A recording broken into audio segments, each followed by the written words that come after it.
this is just a random like rant. There's a motherfucker that tweeted at me, and he was just like, he's an ecom bro, and he was just like, I was basically saying distribution is everything, right? And he was just like, no, retention is actually everything. It's he said some stupid quote like oh, retention is what pays the bills, and I was just like, no, bro, like not at all. But because obviously he's an ecom himself, like, obviously retention is the most important thing for them because there's a huge cost of goods sold issue for them, so they have to retain people to purchase as many times as possible. But for software, like you kind of like build once and then distribute to the rest of the world. There's no shipping cost. There's none of that crap on that end. So that's just one thing I just wanted to get off my head because just like some people just come from different industries and just try to tell you what you're doing. And I'm just like, bro, you literally haven't built this industry at all. So I don't understand what you're saying. Like I would never come to e-commerce and be like, oh, onboarding is the most important experience. I'm just like, bro, I literally have no idea. So lots. I've built a product. You've built a product before. Obviously, we come at it from different perspectives. I'm the technical side. I'm actually engineering, writing the code, putting together everything. You come at it from more of the marketing side, the product side, like trying to really build a great experience for a user. I've noticed in San Francisco over our 1 year being here now, I see a lot of people kind of have this mental debate with themselves, with their co-founders, where it's like, should I focus on getting my product and the features for the product to like 100% gold standard? Or should I be working on getting distribution going and maybe the product's at like 50% or something of where I want it to be? I think we both kind of know the answer already, to be honest, which one's more important. But I want to play devil's advocate a little bit, and I want to kind of go for the case, make a case for like the feature side, where it's like before you launch your app, you should actually iron out some things and build a really good experience. I think my case mainly rests on how easy it is to code now. I think most engineers, so if you had an engineering background prior to this like AI coding revolution, you already knew how to build apps, you already knew how to build infrastructure, how to design a product and all that. AI has now basically supercharged you. So if you're in that position, like I am, you are now doing the work of like 4 or 5 engineers in a single day. You're pushing probably thousands of lines of code, and you know basically how to steer these AI bots to write and build a lot of code. So if you're in that position, which maybe some of you are, I think there's a really good case for ironing out and building really great features. And kind of what I'm thinking there is, if you are launching with something that is half-assed and the first experience your user has is this half-assed feature, like that leaves a very bad taste in their mouth. Obviously, depending what it is, right? Some things are acceptable, some things are not. But I think we live in like such a opportune time right now where you can just absolutely hit it with like Claude Code or Codex, just absolutely build this whole feature out way faster. Something that would take you 3 months, you can get done in like a week now. What that has done now, but many apps are coming out, the bar for what is a good user experience in terms of feature set has risen dramatically. You used to be able to get away with like releasing something that's kind of broken and then fixing it as you go, right? Like whole mantra, just ship it, right? Like just get it out there, just get it out, have people use it, and then start tweaking and fixing. I think there's still an element of that for sure, because some data will influence future upgrades or updates or whatever. Now the minimum bar has raised to such a significant point that you just have to hammer away at the features for a little bit. I know a lot of people can get lost in the sauce and they can like just be doing features for their entire lives and then never distribute. It's one of those things that you feel like you're very productive, but in reality you're not, right? Like you're kind of just building for no one. But I think that's the strongest case for making sure your features are set before launching. But I'd be very curious to know the flip side of like this debate, where it's how do you view the distribution and the case for distribution in this? I say the distribution side is kind of like more important by far. It's not because I don't think people can get to this perfect 100%ness of the features, but the issue is like who's the perfection for? Because if you're building in silo on yourself, let's say you're a developer, whatever it is, or you're vibe coding, whatever it is, you're trying to get to this 100% standard, but who set that as 100% standard? It's you, and that's the issue. Because you may think, hey, this feature, oh yeah, I would love to use this. You may not even be your own target audience. And you're now building so much depth and so much tech debt in one specific feature or multiple features going in some certain direction. And then when you actually launch, you're like, yeah, I don't care about that side of things actually. And I think that's more so the issue.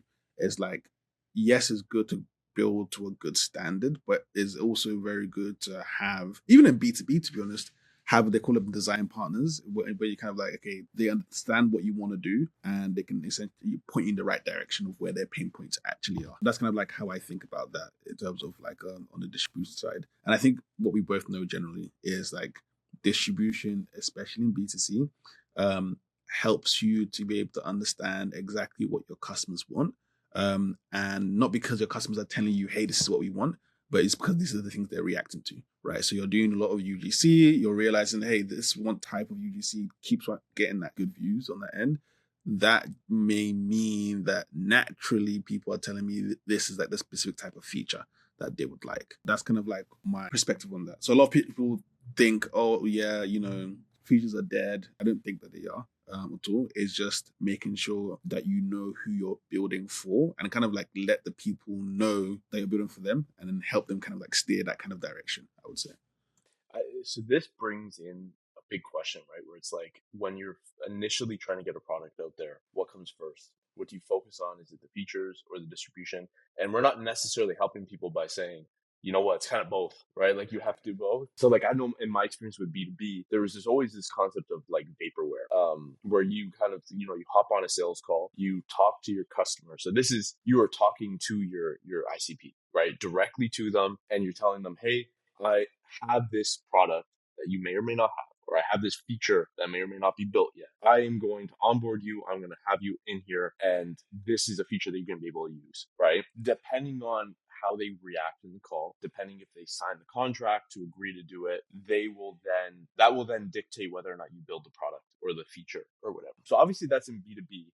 B2C, you can't really just go and talk to someone. You know what I mean? It's significantly more difficult to try to just pick some random person that may or may not be part of your ICP and ask them. So, what do you see as kind of the equivalent to this like vaporware phenomenon or Yeah. vaporware methodology? And I think something else to add to it as well is like even if you did pick someone and wanted to kind of interview them about, they're gonna lie to you. Yes. They're gonna be like, oh yeah, this is amazing. Of course I would use this. Of course I'd pay for it. Then when you bring the card machine out, it's like, card doesn't work, right? Yeah. Itself. So I think with consumers, I tend not to listen to what they say in terms of like feature requests, but I take more into account what they do within the app. So some people may be like, oh, like you should really build out this chat feature or whatever it is. Like I would use it, blah, blah. And then you actually and look at the data and be like, oh, they actually haven't logged into the chat feature in 3 months. I think then the flip side of that, it's like some people are just not good at giving feedback just because that's just not their job or their day-to-day job at the end of the day. But then you kind of just see they keep on using this specific feature all the time. This is why tracking is just so important. And I always say kind of like user mix panel or any other kind of tools for tracking is like a very big thing to put into your app from the very beginning. Just so that you can actually see what people are doing in your app. And it can also help you trim down your app. Because if hey, no one's actually using this button to get to this specific page, okay, let's just delete that button. What you actually want to try and get to is that when on every screen, there's only like one thing a user can do, and then you kind of like just focus on that one button. But yeah, that's what I would say. That's kind of like your own, like it's kind of like your user interview is you like with the subconscious of your customer, and your customer not actually knowing that they're actually giving you answers basically subconsciously by the things that they do. I saw a tweet, a reply tweet, just like this last week from Nikita Beer. But he works right now Product X, and he obviously has an extensive background in like consumer. And someone recommended a feature to him where he's like, I would love to be able to search across my drafts, my tweet drafts, because I have hundreds of tweet drafts. And I want to be able to find this one specific one that I wrote. And Nikita replied and was like, I just checked your profile. You have 700 drafts or something. You were in the top 0.0000057% or something like that of users that do this. It doesn't make sense for me to like devote engineering time to building a feature for you when you're this such a small fraction of a percent that actually does this. The better use of engineering time is to figure out why you didn't post those 700 tweets initially. That is a better use of my time.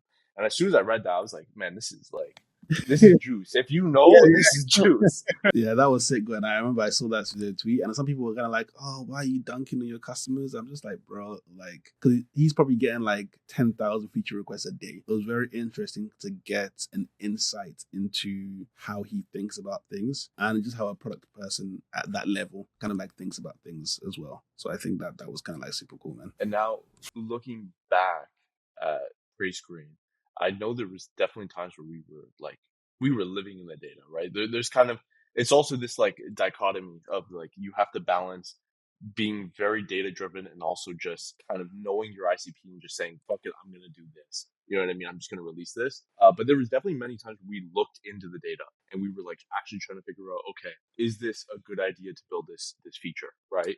And one of the ones that like immediately comes to mind was I think we initially only had one or two locking sessions a day. Obviously, by the time we finished, like we had experimented with six, but I think we finished with four. But that wasn't just us vibing. Like that was very data driven and feedback driven as well, right? We got a lot of emails and everything. So like what were like the practical indicators? It was time to try this feature where it's like, we're gonna do four locking sessions instead of just Yeah, one. I think there were two things. I think the business model slightly changed. Number two is that we saw our kind of like star statistic, which was kind of like retention, was like super high. So we had day 30, 60% retention on that, which is like Duolingo levels. And of course, Duolingo were doing some crazy things to be able to get that. And we were just like two guys in San Francisco, just kind of like vibing. Like we didn't really optimize like crazy. I think everything actually was catalyzed by our great retention that we had. So we were like, okay, cool. Can we do ads? And of course, if we're showing ads before and after a prayer, then let's make people pray more, right? So then it was kind of looking at the data to be like, okay, how many prayers can we stack until it gets annoying for the user and they don't want to do it anymore? And then how we know it's annoying data wise is if we see like a sharp decline in attention. And then that's how we were able to essentially know. So that was definitely like a very interesting. Oh god, I hate Google. I just remembered fucking Google Analytics. Oh, like we were just trying to. We had like this chart. We wanted to see how long it took to actually pay back a user, and it was like I tried to use Google Analytics and like we were using AdMob at the time. So I was just like, hey, AdMob should have this data. I mean, that's your whole business. Like I found some random blog post from like 2014. They were like, oh yeah, from a Google rep, AdMob rep. Oh yeah, we don't collect user level data. I was just like, bro, what the like? How am I going meant to be do this Yeah. thing itself? And I remember that's when I was bashing my head trying to use like AI to be able to like at least like if I export the data and then be able to put it in, then we'll be able to do things. And then I think we actually tried to use you remember Oscar's super worker? We were like, yeah, let's just Yes. even try and use that, and it was just like everything across the board was just a pain for that. But anyways, to digress. Um, back to the main thing is that we were looking at retention and essentially it's actually to do with anything. We did it with pricing as well, actually. It's like I think we started off like $30 a year and we ended up finishing, I think, at 60 or $70 a year. I think maybe $60 a year. And we just kind of just kept increasing the price until we saw a big enough decrease in conversion. And that's what you should really just be doing with your pricing or anything, really. And that's how to optimize. Some people think optimization is like, oh, I'm going to one shot this and get it perfect. The first time. I think it's gonna like you just start somewhere, get some people in, and then just kind of keep increasing and like people will complain about oh it's too expensive, blah blah. But if you're actually getting like far more revenue this way, then it's kind of like you're actually optimizing and being more efficient on that side of things. That makes a lot of sense. One thought that I had, kind of just as you were talking, it kind of relates back to what we were talking about before in terms of like vaporware. But one really interesting and like powerful thing that you can do as like a B2C app developer founder is you could almost like test features just fully within UGC content. And what I mean by that is like you before you even develop the app, you can make a couple good Figma screenshots or something like very low bar, very low entry level difficulty of like getting this like product up in the air. You can create some like organic UGC content or you could pay some UGC creators. Ultimately, it's probably going to be cheaper than building out the entire app yourself and certainly less time taken, but then you can kind of see how people feel about certain features without ever having to actually build it or launch it. I think that is really exciting. Where it's like this UGC is kind of its own like validation technique for like different features and seeing if anyone actually cares. And you know what's so funny? Like, come to think of it now, is that the UGC that was working for us was all about like people or the app helping people with porn addiction. That was kind of Mhm. like that. And we actually didn't have that feature in our app. No.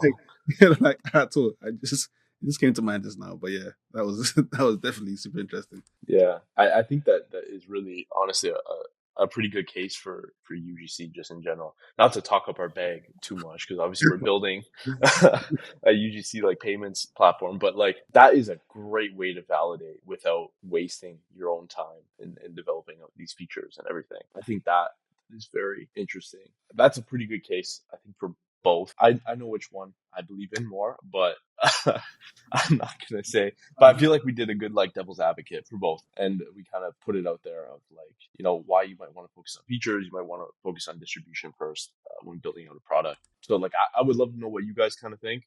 So feel free to like leave something down below and maybe tell us why you think that as well, because I think it'd be very interesting. I'm sure there's 1,000 perspectives that we haven't even looked at, right? And every audience, every industry, every category is completely different. So I think it would be really cool to kind of check that out. And like one final thing to say, this is just a random like rant. There's a motherfucker that tweeted me, and he was just like, he's an ecom bro, and he was just like, I was basically saying distribution is everything, right? And he was just like, no, retention is actually everything. It's he said some stupid quote like oh, retention is what pays the bills, and I was just like, no, bro, like not at all. But because obviously he's an ecom himself, like, obviously retention is the most important thing for them because there's a huge cost of goods sold issue for them, so they have to retain people to purchase as many times as possible.